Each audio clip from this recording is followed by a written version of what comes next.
is Jennifer Woodall, and I am a master's candidate at Lamar University. And the following video is my leading video for requirements for my practicum. I chose the leading video 2 because it requires a campus or a district meeting. This was a very easy choice because I'm a secondary English curriculum specialist, and the nature of my job on a daily basis is leadership. I lead PLCs, I lead district PLCs, I present PD on the district and campus level, and I also lead campus specified trainings as needed based on data, and I do this every single week, almost on a daily basis. So the purpose of this meeting was a first-time district PLC for brand new teachers to the district. They could have been brand new teachers from college. This could be their first year teaching, or they could be a 25-year veteran, but they're brand new to the district. And these teachers are going to be meeting with me and my specialist counterparts once a month in a PLC setting, so that way they get everything that a first-year teacher might need, especially a first-year teacher in our district. So I was charged with presenting them the layout of our curriculum documents and to explore the elements. So our agenda contained the following items. So what are our curriculum documents? How can I use them? And what else do they contain that can assist me in planning? The meeting took place for about 3 hours. I only filmed about a 45-minute segment since this was the part I personally planned and presented, even though there's some few parts where my coordinator, who's my boss, decided that she needed to interject, even though we had a previous discussion about the assignment requirements. The materials that were needed for this were sample copies of the curriculum. We have teachers represented from 6th grade to English 4 or 12th grade, but we chose to use a sample of 8th grade, so it was kind of a playing field where we had some common elements, and a PowerPoint, which I prepared in advance. We also needed task boxes that contained highlighters, but due to some last-minute room changes, miscommunication with people in our office, real life things that happen, they did not make it to our room. So just as a real teacher would, I modified the directions for my students or the teachers. At the end of the 3 hours, the participants filled out a survey for me, rating the following areas. So time management, how did I do with keeping us on task and flowing with the elements we had on our agenda? How effectively did I communicate to them, as well as listening to them, to their concerns, to their questions, and the relevance of topics. Before that is for everybody to take a very deep breath, very deep.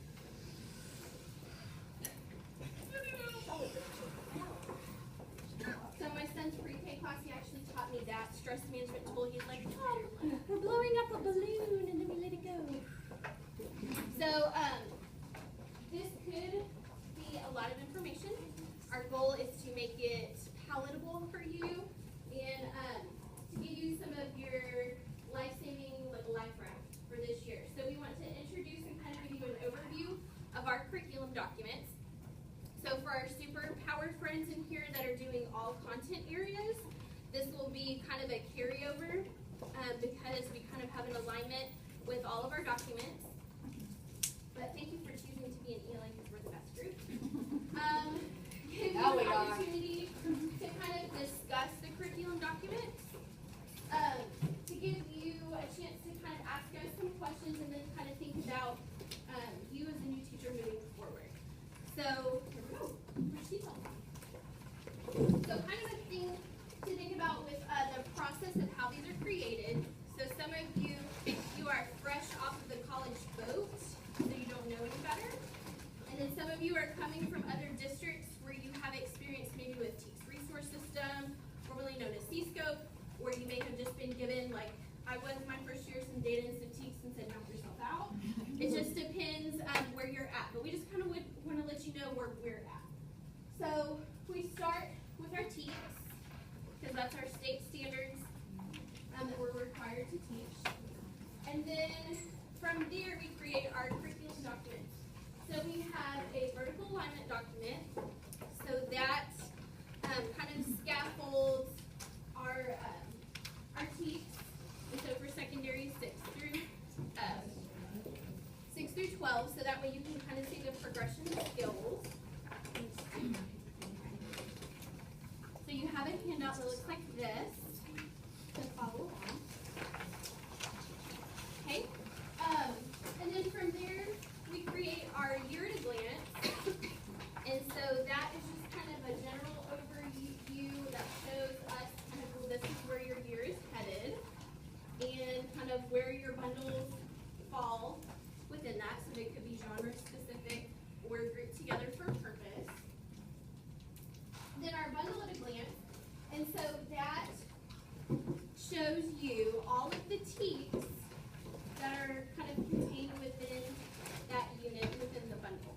So this is a real good document for parents when they ask, well, why do you teach my kid this bundle and unit? You say, ta-da, here it is. It's also a good checklist to maybe use. I'm a checklist person, and so for me, it's a good document to kind of check, yes, I taught this teeth, yes, I taught this teeth. And then we have our instructional framework documents, or IFs or IFDs. And so that's the actual document where the teeth are kind of unpacked for you and are divided by unit. And then from there, you create your lessons or your units and determine the instruction based on those instructional frameworks. All right, so there's also a notes page that looks like this. I believe it's the next page after the one we just looked at. So that's a place for you, kind of as we're going on this little journey together, for you to kind of make some notes about these items. All right, so the first joy is the year at a glance, and so we're going to be playing with examples of 8th grade documents. All of these are housed on Eduphoria. So you go home tonight, log into Eduphoria, pull them up, and see where you're headed for the first bundle of this school year. So the year at a glance, some of you I think have special blue papers because you're extra special, but it looks like this. So the year at a glance, it gives us at the top kind of an overview of kind of what our little, kind of a mission, what we're all about. You have the bundles. So typically, because we have 4 9-week grading periods, we have 4 bundles. And then the units that fall within. This is your year at a glance. So the year at a glance, or not the year at a glance, sorry, vertical alignment. So the vertical alignment is simply this. So you have those side by side to kind of see your progression of skills. That may or may not be in your packet. But this is also embedded within our instructional framework. So it's not like one extra document you have to take a look at. So I like that part of embedded. All right, so the bundle at a glance. So this is the document, like I said, that spells out, so it spells out all of the units and has all of the teeth that are contained within that unit. If it is a readiness standard, it's in bold. If it's a supporting standard, it's in italics. And then it's split up by what are your reading teeth that fall within that unit, what are your writing teeth that fall within that unit, and then what are your embedded skills. So those are going to be like your listening and speaking, those grammar ones, like capitalize letters, use correct spelling, all those ones that we just kind of organically do within the function of a lesson.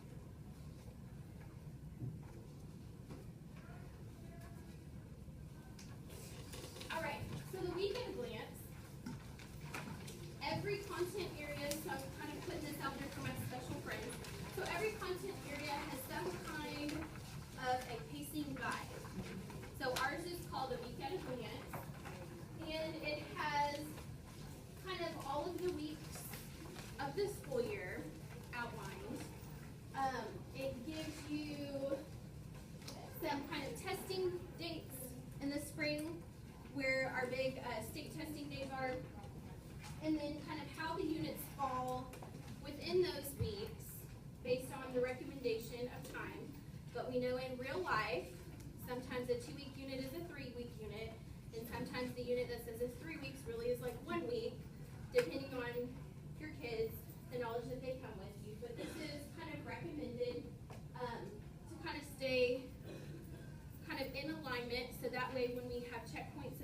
like that, we kind of know, okay, these are the skills that should have been taught within this time frame. So we have the names of our units here, and kind of a scope of how many days that fall within it, and then what's our reading focus and what's the writing focus within that time frame. Any questions so far? Yes. How often are the checkpoints? How often are the checkpoints? How often are the checkpoints? For middle school, we're doing 2. So 1 in the fall, 2 in the fall, 1 in the, thank you. I'm like, She writes them, she just doesn't remember. I do, I just write them, that's all I do. No, so there's 2 in the fall, and then 1 in the spring, the fully released. And with that, the calendar for when, for what is tested, all that info you'll get from your academic lead teacher. And it's also available, it will be soon on our curriculum website. Good question. Yes. Yes, lots of resources. All right, so the unit planning guide, this is a beautiful gift that's kind of ELA specific. And this is a good place to start in planning. We know in ELA, especially in like 7th grade, in English 1 and 2, where we have both kind of a reading focus and a writing focus at the same time because we're tested in both, that those documents can get really thick. So 25 pages, 30 pages, just because we have a lot of standards. And so this is a 1-pager version of that instructional framework document that kind of lets you know, okay, so this is my overview for the unit. I can see this is where my performance indicator is that we're going to achieve at the end of this unit.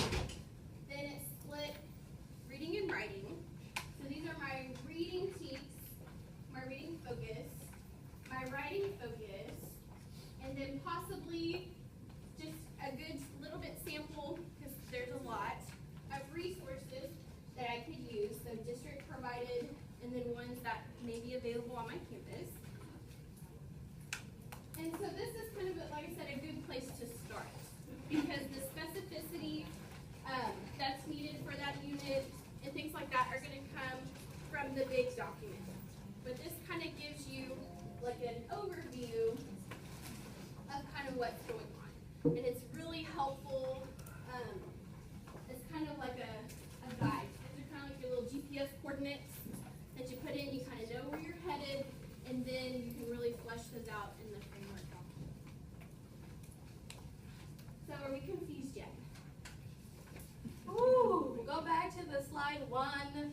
Just kidding. Reteach. No, we're going to do a scavenger hunt in a little bit, so you can kind of really kind of dig in a little bit. This is just kind of an overview. And then your alts next week, when you start really planning, you'll really, really dig in. Very seldom will you ever be in a position where you'll be attacking these documents on your own. You'll have a team fending off for you, looking at it, planning together. So unless you're in a position where you're the only teacher who teaches that course, you're going to have a support system planning with you. So if you feel a little overwhelmed right now, that's okay. Absolutely okay. That means that you're trying to follow along. If you've got this and that's awesome, please let us know so you can maybe help us create better curriculum for you guys. But everything that you're looking at is created by teachers and is revised every year by teachers as well. So feel very confident that what you have as a resource is that other teachers already use. So that's exciting. Very much. Very much. All right. So kind of a big focus with this that you'll hear, we have our curriculum documents that we use, and then in UMBL, we use the CIR, or the Collaborative Instructional Review Framework, or ICLE. And so those rubrics we also use kind of in planning to gauge our lessons, and your alts will give you more information about that. But the big kind of takeaway is that within those documents, all of the lessons, the performance indicators, and things like that that are written, we have a focus with rigor and relevance and learner engagement, and then also building relationships with our students. So the pieces, everything just kind of works together, which is really great. And so we know that we can't have their heads until we have their hearts. So the relationship building part of that is huge. So you don't really need to label your packet necessarily because there's just kind of a one-pager for each one. We won't worry about labeling. But you can kind of just look real quick. The one that had the, get my helper. So we have this one. So we have the year to glance, or the YAG. There's more educational acronyms for you, right? Then following that is the bundle at a glance, or the BAG. Then following that is our week at a glance. You could call it a WAG, but then it gets kind of overwhelming because you're like, how many more things do you have it right? The unit planning guide, we don't have a cool acronym for that because it doesn't sound good. UPG. UPG, like a UFO. Okay, then we have our IA, our instructional framework, and that's the last. Just a little sample.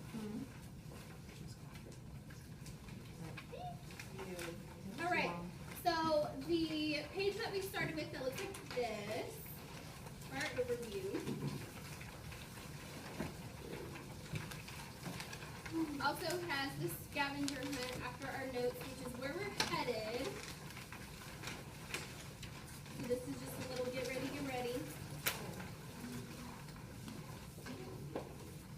All right, so as you're looking, you are going to see something that maybe asks you about performance indicators. So how many of you have heard that word before, performance indicator?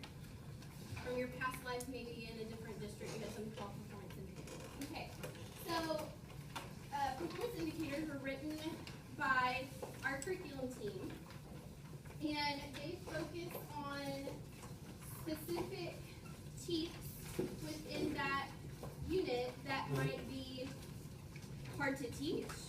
It may be that based on our data, it's a place we're really, really struggling, and it gives us some good data on kind of where our kids at.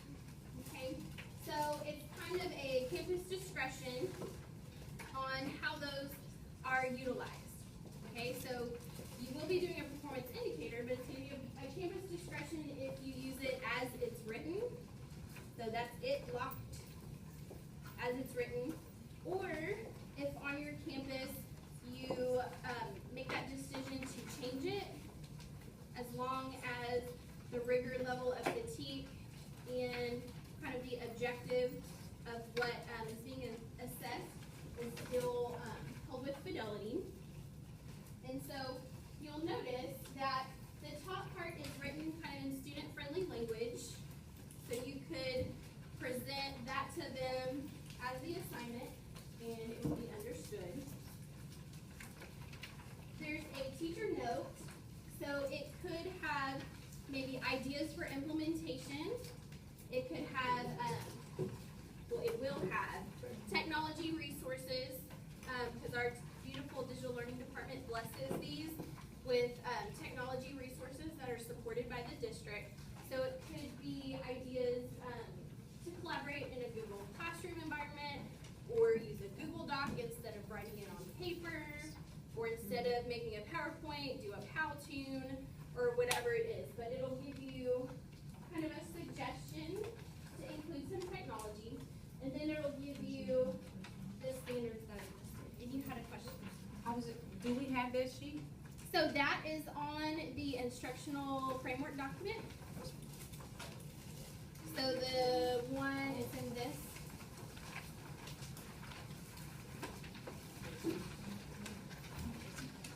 So it is 1, 2, 3, 4 pages in.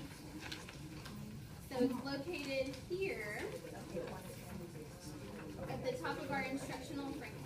We have the 8th grade example or examples. Yes. We're featuring a 7th grade example with a format no matter what grade level, English 1 through 3, and then this year English 4, will look very similar. Yes. Can you tell me how the, I guess the initial performance indicator statement is different from an objective in lesson planning? Or is it the same? I mean, they seem more activity based, but they also seem like they're framed like an objective, like an appropriate objective. So our performance indicators are written to be kind of a formative assessment, and it's the stuff, we're lucky in ELA because it's really the stuff kind of we organically already do to assess our students. So it might be writing a short answer response. It might be writing an essay.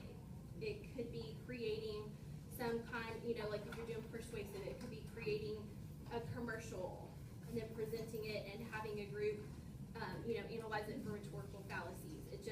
It's those things that you already do in class that you would probably do anyway. That's just kind of a common place for us. Because in our district PLCs and things like that, we kind of bring samples and we compare and we talk, well, how did it go here? How did it go here? And so when you look at it, the wording may be similar to a teaching objective, but when you really kind of dig into them, it's kind of more instructions of how to implement that. And I think it's beautiful that you saw that it was framed very similar to the objective or the standard, because your assessments should. Your assessments should 100% correlate with what it is that you're trying to teach, right? So you'll see the same language, you'll use the same language that you taught in, that you introduced it in, that you practiced in, and finally what you assessed in. Your performance indicators, which is this little mini projects or mini products they do, can be done at the very beginning of the lesson to see how much they know. They can be done in the middle to see how they're getting it. They can be done at the end of the lesson to see what they mastered. So you and your team decide how it is you want to implement it, and what you want to tweak and what you want to do. Great question.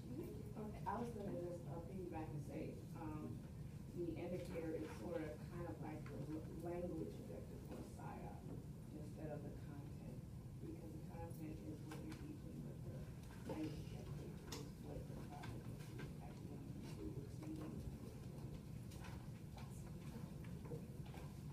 One of the things we touched on Tuesdays was the fact that they wanted objectives posted on the board. And I'm wondering, are we supposed to be putting like the performance indicator like in the student language, or did they want like a clear objective like written from the team? And that's a really, really good question, if you don't mind me taking this one. Your campus that you will be assigned to or that you're working at has a specific way in which they write an objective, for example. And as a team, you'll write this objective together, but hopefully you'll realize that objective is stemming from the standards. We'll include some kind of standard-based language and kid-friendly language, of course, and then the activity or the product or something that's going to be happening along with it.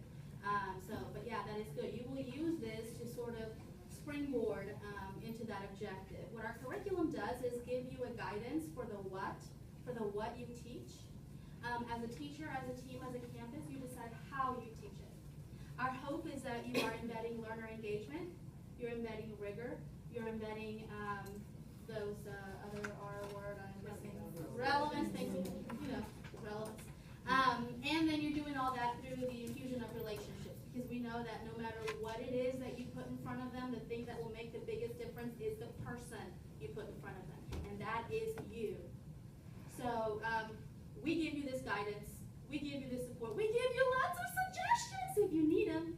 But we also know that in Humboldt ISD, we are all about campus autonomy, teacher autonomy, team autonomy. So understand that as a campus, you will decide how you will teach what's there. So you'll be able to create the objective together. We just give you the what. Well, All right, so taking a look at our scavenger hunt. Okay, we use some close reading symbols here. So there are going to be some places where it might ask you to highlight something in a color.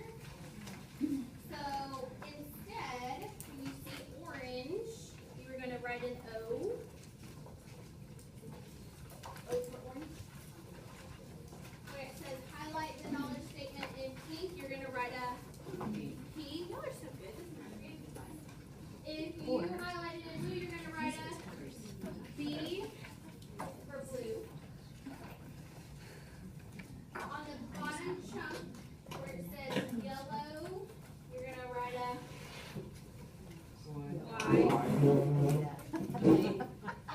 For green, you're gonna write a G.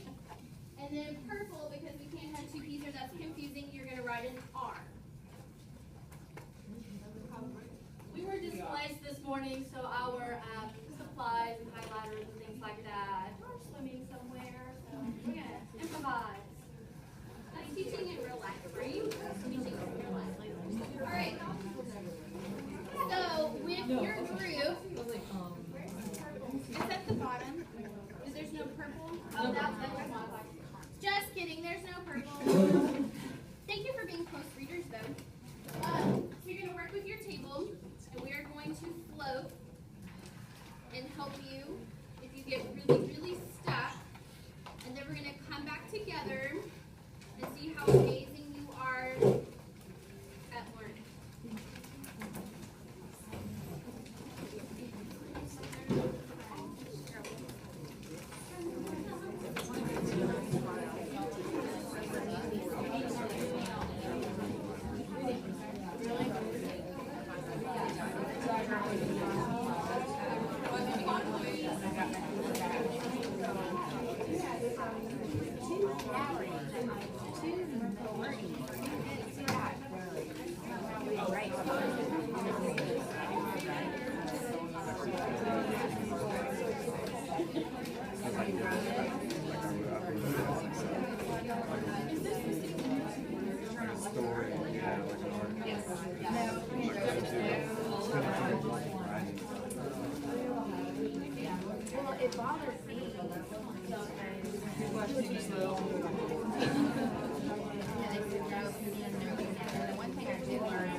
Also cool.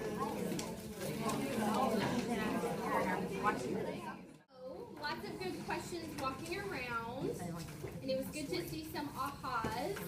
Even if this isn't your first year in, I think there's some of us that had some good learning and some exploration that happened. So this is the instructional framework document. This is the place where you were meeting for the most part. So this is where we're going to really kind of spend some of our time. So where did we find the content portion of the standard?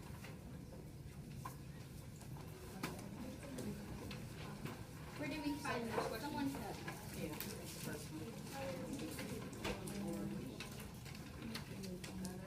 On the first page or?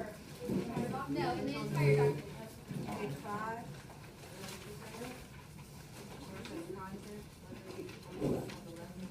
Right, so on the left-hand side, there's a helper there where it says content, okay, where we've taken the teeth and we have broken it apart for you.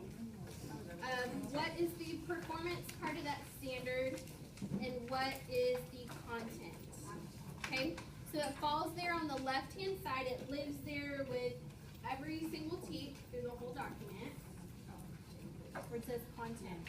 All right, so our state language, that was in several places. So where's one example where we may have seen state language?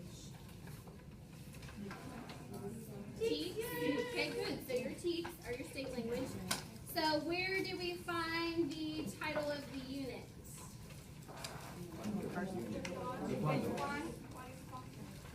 Okay, right. So it's here at the top. Okay, so every unit will say, this is unit 1, blah, blah, blah. This one's unit 2, analysis of literary text. So it'll tell you what the title of the unit is. Awesome. What about our knowledge statement? I had a lot of questions about knowledge statements. What are knowledge statements? That main topic, like under this is one.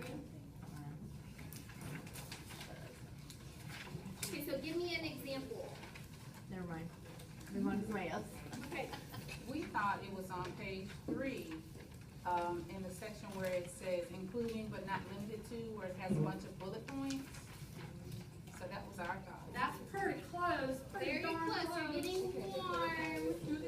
It's not these ones. Okay. You are reading the knowledge statement for figure 19. Absolutely. Oh. So at the very top, so if you guys appeal, okay, it's this at the very top, before you have kind of a bundle, for the lack of better words, of TEEPs. So you have a knowledge and skill statement. So for figure 19, it says students use a flexible range of metacognitive reading skills in both assigned and independent reading to understand an author's message. So you would see that in your TEEPs, and then you would have figure 19A, figure 19B, figure 19C, okay? And then as you go on, so like here, so it's gonna kind of delineate where a new genre or a new kind of bundle of TEEPs, whether it's media, whether it's writing, reading, fiction, nonfiction, persuasive, informational text, it's gonna kind of delineate that for you in your document. So like for fiction, it's for 8th grade, it's 8.6. Your English 1 is 9.5. And so for that, it tells you students understand, make inferences, and draw conclusions about the structure and elements of fiction, and provide evidence from text to support their understanding. You'll see these identical words with just the genre changed for pretty much your other genres. So like 8.10 or 9.9, English 1, it's going to say, you know, structure and elements of expository or informational or The whatever. really cool thing about our knowledge and skill statements in ELA is that from K through 12, we share the same knowledge bank. Everyone is going to have an umbrella that says, we will all read expository, we will all read fiction, we will all write in this mode, we will all read in this mode. So we share all the listening and speaking and grammar and reading and writing. So no matter what grade level you're doing, we're all working to support that knowledge. With each grade level, however, the TEEX, the student expectation, is different underneath that umbrella, that knowledge. Okay, so we've got like all these 12 different knowledge statements all across, and then individual TEEX or standards that are differing per grade level, but they're all working under the same umbrella. So the knowledge and skill statements, again, doesn't matter what grade level you're looking at, especially 6 through 12, you're going to see the same bands all the way through. The stuff that's different and specific to your grade level is that student expectation or the TEEX that falls under the bigger category, if that makes sense. All right. And then underneath that, our time frame. So where does our time frame fall? First page at the top. Okay, notice that it says estimated duration. So it could be listed in weeks, it could be listed in days. Okay, just depending on the grade level. What about the language that's used in instruction? What's the title of that column? Okay, there you go. So academic language of instruction. So that falls after your performance indicator. And so it gives you kind of that academic language. So that way you're kind of consistently across the board using the same kind of language as others. What about specificity for each standard? Where do you find that?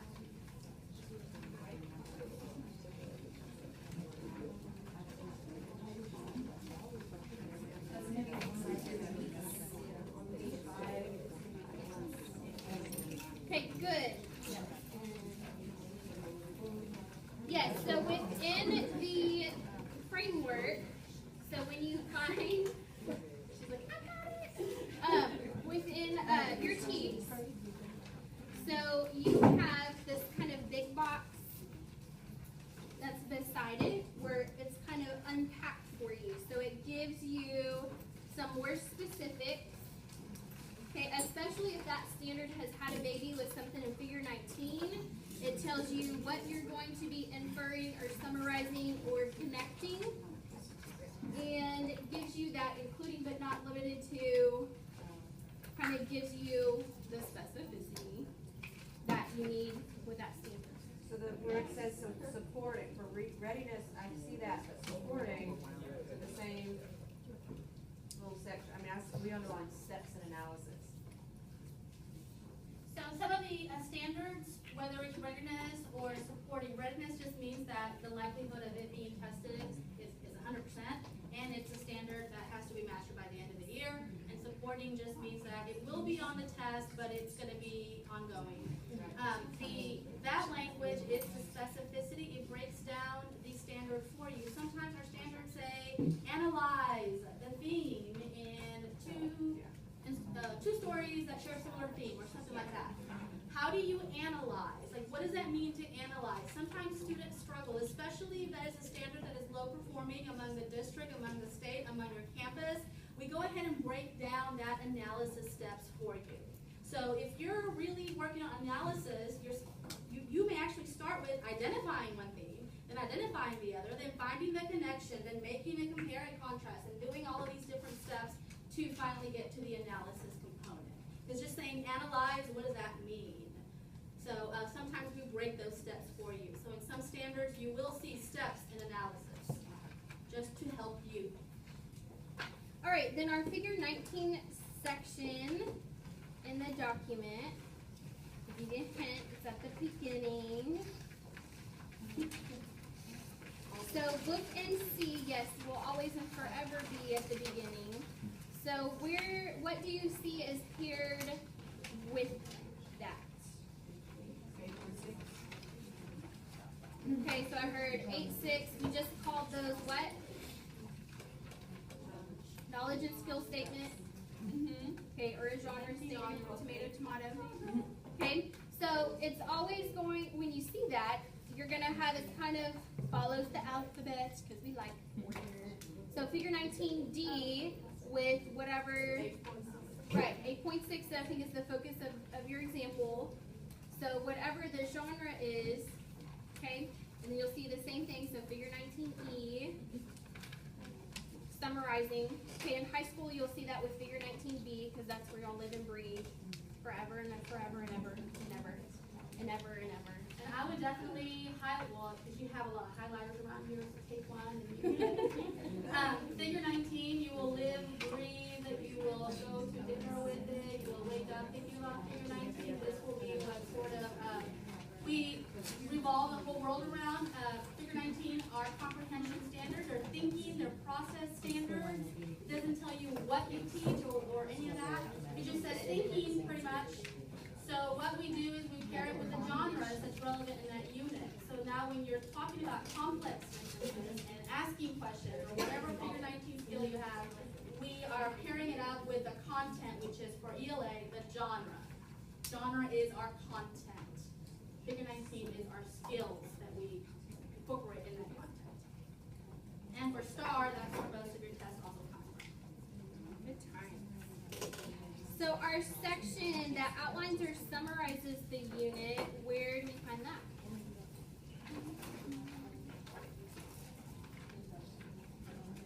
It's at the top, there's a hint.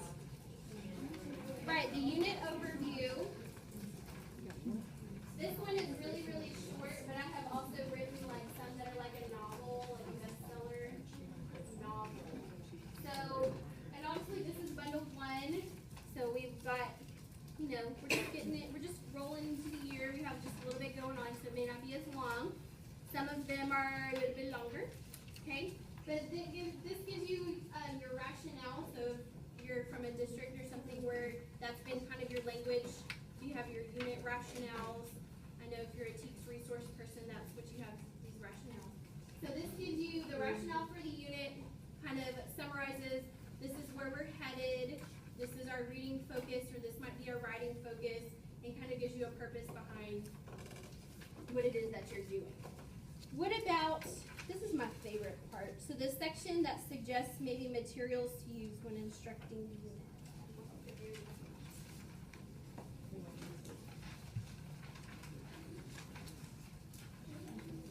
starts with an R. Resources. Resources. So let me tell you about this resource page. It usually sometimes falls on like the 20th or the 32nd page of the document, but this page is so valuable. So our curriculum team puts a lot of time and blood and sweat and tears into these resources. So there's some like district resources that are, you know, stories that you're going to find in your textbook or in your book room or things like that. That's kind of common to everybody. Then we have suggested resources that for the most part you're all, if it's like a professional trade book, will most likely have access to. And then there's lots of different websites. So if you want to kind of think of it as like your own personal Pinterest for that unit, kind of take it that way. Because we found like mentor lessons or examples or a whole database of like a cajillion poems to use for your poetry unit or whatever. So it's those resources that you wish that you had the time to look for, and then life happens. So this resource page is amazing. And then following that, that's new this year, this wasn't on the scavenger hunt, but there's also a, thank you, it's the very last page. That's a differentiation page. So this is new this year. So there's a section. So there's a section. So in reflection, the participants fill out a survey for me, rating in the following areas: time management, effective communication, and listening and relevance of topics. All the participants felt that the agenda was followed very closely and we were on task. Time management was also rated very high. I feel this is one of my strong points because I don't like my time wasted, especially in meetings when it could have been an email. So I feel this way also, and so I try to keep my trainings and PLCs flowing at an appropriate pace so that way I honor their time. There were many opportunities for collaboration, especially during the scavenger hunt activity. The directions were filmed, but the actual activity itself was not. It lasted about 5 minutes, and because of the nature of the requirements of the film where I need to be seen at all times, that just was not going to happen. I had 75 participants in a very small science lab classroom, and we were expecting about 40, so there were a lot of bodies in there and a lot of people to get to with questions. The only suggestion that I received was people wished that they could have had their grade level specific document for their first unit of study, which is very understandable. This is something, however, that they're going to be doing the following week at in-service with their instructional coaches. And so we try to respect them and their team building and things that they're doing on their campus. So I felt it best not to step on any of my colleagues' toes and let them have that opportunity to guide the exploration. Because the nature of this activity was more familiarity with documents and not so much familiarity with content that they're going to be cleaning. I got very high marks for listening and relevance. This was very relevant because these are survival tools that these teachers are going to need to plan and execute their first lesson plan. So knowing where to access things and how to read those documents are very critical, and participants felt that their questions were appropriately answered by myself. I felt that the experience overall went very well. Our technology worked, which is sometimes your biggest battle, is hoping that your technology worked. The pacing was very appropriate. I gauged my audience. There were some slides that were in there just in case we needed some time filler, but I skipped over those because our audience kind of was not in that place. We had all the handouts that we needed in an appropriate amount, especially since we had about 40 more participants than we were anticipating.